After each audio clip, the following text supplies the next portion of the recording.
Estamos de volta com a sua revista eletrônica diária. Muito obrigada pelo carinho, pela audiência. Quero agradecer aí a todos que participam das redes sociais, estão me acompanhando. Estou no Instagram com Jaqueline Cruz e no Facebook Jaqueline Cruz Oficial, viu? Vai lá, acompanha o nosso trabalho que a felicidade vai ser grande. E eu vou dar uma dica para você que gosta de fazer compras, mas quer preço baixo, porque não tá fácil para ninguém, não é? E agora a dica vai ser muito boa, No Hipervarejão não tem conversa, tem preço baixo de verdade para você economizar. Confira essas ofertas e comprove. Feijão Tia Bebê 1 kg, R$ 2,79. Incrível! Achocolatado Nescau 200 ml, 99 centavos. Flocão nordestino 500 gramas, 99 centavos. Leite integral Betânia 1 litro, R$ 2,60. Macarrão espaguete Ara 500 gramas, R$ 1,22. Leite em pó Pirancajuba 800 gramas, R$ 12,99. Leite condensado Italac 395 gramas, R$ 2,67. Hipervarejão, é barato de verdade. Avenida Coelho Campos 100, no centro. Telefone 3215-5017. Vale a pena, viu? Eu recomendo. Chegou o momento daquela entrevista especial que eu venho comentando o programa todo, né? Você vai acompanhar um bate-papo bem interessante. Normalmente a gente vê nos programas falando sobre a data, a importância da data, mas hoje a gente resolveu aí esclarecer fatos que não estão nos livros de história. Ou pelo menos ninguém conta pra gente, não é? Então, 7 de setembro, 7 fatos curiosos. Que fatos são esses? Vamos lá.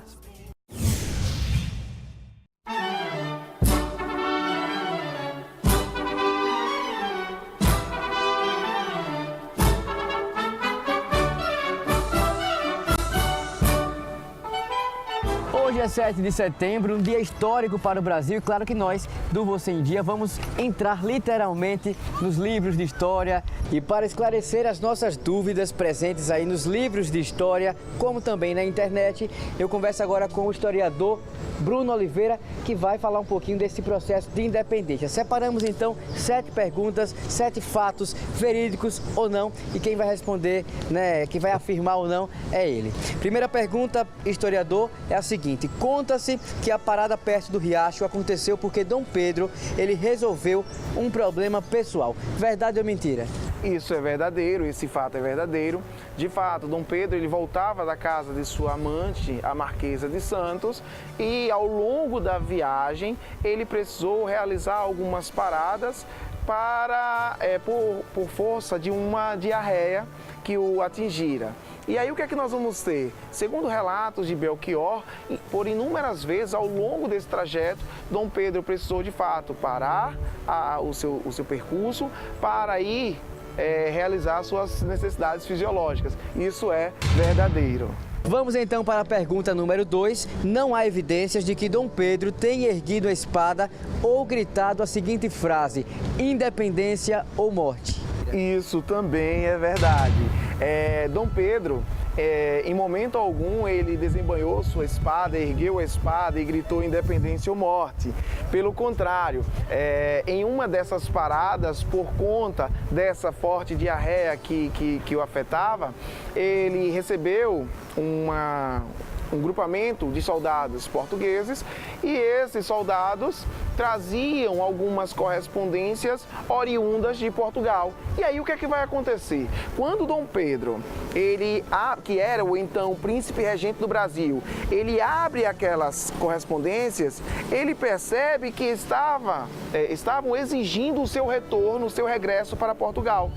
Porque a ideia dos os deputados portugueses, a ideia de Portugal era rebaixar o Brasil novamente ao quê? Ao posto de colônia portuguesa. E isso não era viável, nem para os brasileiros, nem para o próprio Dom Pedro. Então o que é que vai acontecer? Ele pega essas cartas, ele joga as cartas, ele pula em cima das cartas e com muita raiva, o que é que ele vai dizer?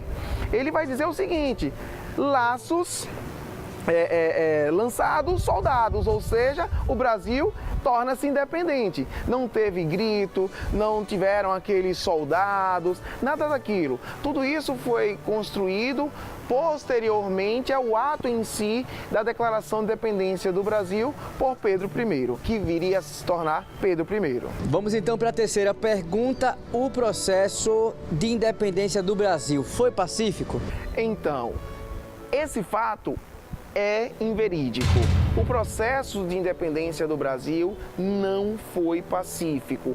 Óbvio que não seria pacífico. Nós tínhamos a presença de soldados portugueses em diversas províncias do nosso país. E aí o que é que vai acontecer? Para resolver esse problema, o governo brasileiro vê-se obrigado a contrair novos empréstimos junto aos ingleses para, a partir da contratação de embarcações mercenárias e também de um grande comandante inglês, eles conseguiram, de fato, bloquear os portos ali na Bahia, fazendo com que não chegassem, não desembarcassem na costa brasileira mais soldados portugueses. E dessa forma eles conseguiram sufocar o conflito na Bahia. É por isso que o nome do aeroporto de Salvador, por muitos anos, foi 2 de julho, em homenagem ao período em que, de fato, nós conseguimos a rendição dos portugueses e a sua retirada do território nacional. Próxima pergunta. Para reconhecer a separação, Portugal exigiu o pagamento de 2 milhões de libras esterlinas. Verdade ou mentira? Esse fato é verdadeiro, esse fato é verídico. Veja só, Portugal, percebendo que a independência seria inevitável, exige do Brasil uma reparação pelos danos oriundos desse processo de independência. E aí, nesse caso, o que é que vai acontecer? Algo muito simples. Portugal possuía uma dívida com a Inglaterra. Portugal sabia que o Brasil não teria como pagar esse valor que estava sendo cobrado, esses 2 milhões de libras esterlinas. E aí o que é que vai acarretar essa solicitação de indenização por parte dos portugueses? Um acirramento na crise econômica brasileira, tendo em vista que o Brasil precisou pegar um empréstimo com os ingleses para, então, pagar essa dívida de Portugal. E aí tem uma coisa bem interessante. Esse montante era exatamente o que Portugal devia aos ingleses. Resultado, o que nós percebemos com isso é que Portugal acaba transferindo para o Brasil uma dívida que ele possuía com os ingleses e nós temos um agravamento da crise econômica que afetava o Brasil e uma ampliação da nossa dívida externa. Vamos então para mais uma pergunta. Os primeiros países a reconhecer a independência do Brasil foram os Estados Unidos e Espanha? Essa resposta está incorreta, porque apesar dos interesses econômicos da Inglaterra, a primeira nação a reconhecer o processo de independência do Brasil foi a França e não a Espanha, como dito. E aí temos uma coisa bem interessante. Aqui da América, Estados Unidos, Argentina e México já tinham reconhecido esse processo de independência do Brasil. E aí, a primeira nação europeia a fazer esse reconhecimento é a França e não a Espanha, como foi dita. Então, nesse caso, a resposta está incorreta. Chegamos à penúltima pergunta, historiador. Eu quero saber o seguinte: a província Cisplatina, no sul do país, resistiu às forças imperiais e conquistou sua própria independência do Brasil em 25 de agosto de 1825. É isso? Então, pessoal, a data está equivocada. Foi, na verdade, em 1828. Mas, de fato, a região da Cisplatina, ela consegue resistir às forças imperiais. E aí, o que é que vai acontecer? Aquela região, com apoio de Inglaterra e da Argentina, tornou-se independente em relação ao Brasil.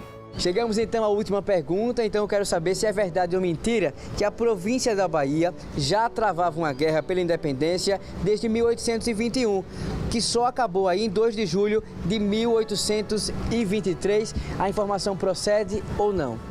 Então, veja só, pessoal, de fato, a província da Bahia, ela acabou vivenciando um processo tardio de independência por conta daquelas lutas que nós falamos anteriormente, ou seja, o processo de reconhecimento da independência do Brasil não foi pacífico internamente. Nós tivemos uma resistência por parte de tropas portuguesas que estavam principalmente em regiões como Bahia, como Piauí, como Grão-Pará. E eles passaram a lutar com apoio das tropas enviadas por Pedro I, bem como dos soldados mercenários que nós já falamos anteriormente. E lá o processo de independência ele foi concretizado um ano depois da declaração de independência ocorrida ali às margens do Riacho Ipiranga, na província de São Paulo. Então, esta pergunta é verdade ou mentira? Então, esse fato é verídico.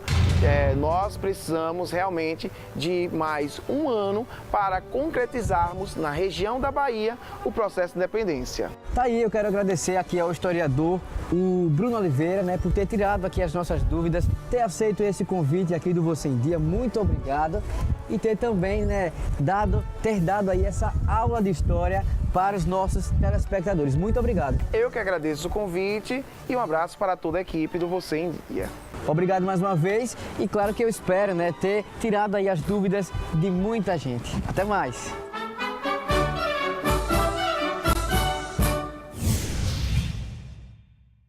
Nossa, muito legal! Só aqui você fica sabendo de fatos como esses. E agora, vocês que estão nos acompanhando, nosso programa está chegando ao fim, gente. Quero agradecer o seu carinho, a sua audiência, você que está em nossa cidade, ligou a telinha e acompanhou Você em Dia. Muito obrigada. Eu quero agradecer os nossos parceiros, a chiquérrima loja que assina o meu figurino. Para você que está aí conferindo, sempre tem novidades e as mulheres amam bastante. Rua Laranjeiras, 358, Centro de Aracaju. Passa lá que você sempre vai encontrar uma peça que combina com você. Seja chiquérrima você também. Eu recomendo demais, viu? Quero agradecer ao Word Multimarcas, a loja que assina o figurino do Rogério de Melo e do Leonardo Dias. Para você que está conferindo aí essas imagens maravilhosas, segue a Word Multimarcas nas redes sociais. O Instagram está na tela, viu? E o programa, hein? Tá acabando, gente. Tá acabando, ó. Bom feriado para todos vocês. Muito obrigada mais uma vez. Beijos. Lembrem, amanhã nós temos um novo encontro, 7h40 da manhã. Você em Dia. Até lá!